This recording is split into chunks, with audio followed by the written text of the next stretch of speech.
बिस्मिल्लाहिर्रहमानिर्रहीम। Welcome to Asif Saeed vlogs. उम्मीद करता हूँ नाज़रीन आप खैरियत से होंगे। नाज़रीन आज की वीडियो बहुत मज़ेदार होने वाली है क्योंकि हम आपको लेकर निकले हैं खेतों की जानिब। मेरे पीछे पीछे कौन है? हमाद मेरे पीछे पीछे फिर है शरीफ साहब। और मेरे आस पास देखें आप ज्वार है। लोग आप सोच रहे होंगे कि हम ज्वार में क्या करने आए हैं, ये आप कमेंट में बताएं। अच्छा यार ज्वार हाथ में सही सही बताना यार। ज्वार का जो मकसद है वो आपको दिखाना है और कोई मकसद नहीं ज्वार का। मैं तो बहुत काम की चीज़ है। मैं आपको खेतों की जानिब लेकर आया हूँ नाजरीन। आप यकीन करें रोड के ऊपर और यहाँ पर जो टेम्परेचर का फ़र्क है काफ़ी वाज़ेह नज़र आ रहा है। रोड पर गर्मी की शिद्दत फ़ील हो रही है लेकिन यहाँ पर ठंड फ़ील हो रही है। तो कहने का मतलब ये है कि आजकल गर्मी की शिद्दत बढ़ क्यों रही है उसके बारे में थोड़ा सा आपको बताता चलूँ। हमने सुना है कि ओजोन लेयर जो है उसमें सुराख हो चुका है और उसकी वजह से जो नुकसानदेह शुआएँ हैं वो हम तक पहुंच रही हैं और गर्मी बढ़ने की वजह बन रही हैं।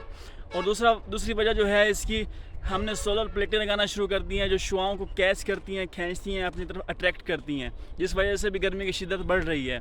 नाजरीन ये सारी चीज़ें तो हम कर रहे हैं, उसके साथ साथ हम दरख्तों को काटते जा रहे हैं, कॉलोनियाँ बनाते जा रहे हैं। आवाम के रहने के जो सिस्टम है, हर बंदा 2-2, 3-3, 4-4 मकान बनाता जा रहा है अपना सिस्टम बढ़ाने के लिए, अपने आप को डेवलप करने के लिए। जो सिस्टम इंक्रीज़ हो रहा है उसका नुकसान ये हो रहा है कि गर्मी की शिद्दत बढ़ती जा रही है। नाजरीन जितना हो सके, जितना पॉसिबिलिटी हो उतने ज़्यादा दरख्त लगाएं क्योंकि एक दरख्त, नीम के दरख्त के बारे में आपने सुना होगा, एक नीम का दरख्त 3 एयर कंडीशन के बराबर कूलिंग पैदा करता है। लेकिन आप देखें हम जब छोटे थे हम देखा करते थे हमारे घरों में, हमारे मोहल्लादारों के घरों में और आसपास जो है नीम के दरख्त लगे होते थे। लेकिन अब जैसे जैसे बड़े हो गए हैं तो हम अपने घरों में, अपने आसपास माहौल में नीम का दरख्त कहीं नज़र ही नहीं आता। हालांकि नीम का दरख्त बहुत ज़बरदस्त है माहौल के लिए और हमारे लिए भी। नीम का दरख्त सबसे ज़्यादा ऑक्सीजन पैदा करता है और ऑक्सीजन पैदा करने के साथ साथ वो जो ठंडक पैदा करता है वो काफ़ी होती है एक आम घर के लिए। अगर आप अपने घर में 2 से 3 नीम के दरख्त लगा लें, 2 से 3 नहीं तो 1 लगा लें, तो आपके घर का जो टेम्परेचर है वो दूसरे बाहर के टेम्परेचर से 3-4 डिग्री 5 डिग्री कम होगा।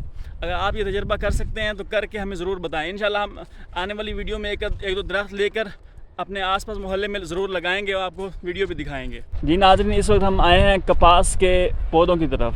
कपास के जो पौधे हैं ये तकरीबन तैयार हुए खड़े हैं। इनमें जो वो होता है, क्या कहते हैं उसे, हमारे क्या कहते हैं, निकला फिलहाल तो अभी डोडी है, ये डोडी से कहते हैं। ये देखें डोडी ये निकली खड़ी है और ये तकरीबन अब कौन सा महीना चल रहा है, जुलाई अगस्त, और ये तकरीबन सितंबर में तैयार हो जाएगी। सितंबर में तैयार होके ये मंडियों में चली जाएगी। ये मेरे ख्याल में बीटी है ना, ये बीटी है जो अंग्रेज़ों की बनाई हुई कपास है, ये वो कपास है।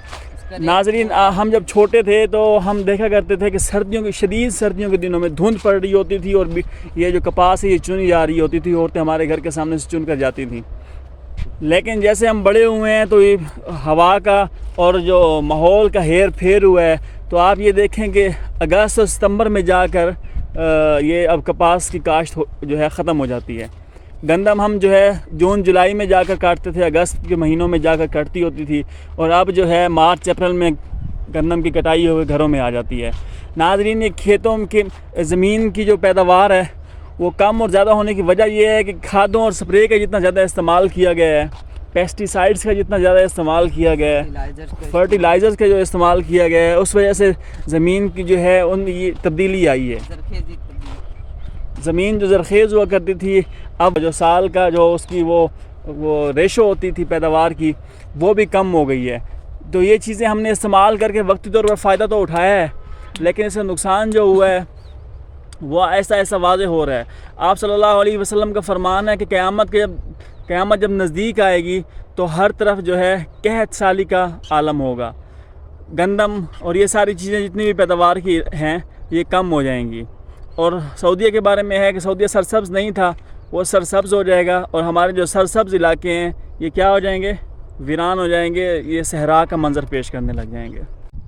जी नाज़रीन आपको अगर हमारी वीडियो अच्छी लगी है और दरख्त लगाने का जो मकसद आपको बताया है वो अगर अच्छा लगा है तो आप भी लाजमी एक दरख्त लगाने का आज से अपने आप के साथ प्रॉमिस कर लें, अहद करें। प्रॉमिस एक ही बात होती है यार, प्रॉमिस वादा होता है, तो अहद भी वादा ही होता है। नहीं मैं ठीक है, तो उम्मीद करता हूँ नाजरीन आपको हमारी वीडियो अच्छी लगी होगी। वीडियो अच्छी लगे और मुफीद लगे आपको तो हमें सब्सक्राइब कर दें ताकि हमारी आने वाली नेक्स्ट वीडियो आप तक आसानी से पहुँचती रहे। आमीन। इंशाल्लाह मिलते हैं नेक्स्ट व्लॉग में। और कल हमाद का रिज़ल्ट है, मैट्रिक का कल रिज़ल्ट आ रहा है। इंशाल्लाह उसका भी मैं आपको जो है ना व्लॉग बना के दिखाऊंगा कि इस कारनामे क्या है, ये पता नहीं पास होता भी है या नहीं होता। इसलिए दुआ करना, वैसे ये पास हो जाए। दुआओं की ज़रूरत तो नहीं होती अगर दवा सही हुई हो तो अल्लाह करम करेगा इंशाल्लाह। तो इसके लिए दुआ करना। इंशाल्लाह मिलते हैं नेक्स्ट व्लॉग में। सी यू, टेक केयर, अल्लाह हाफिज़।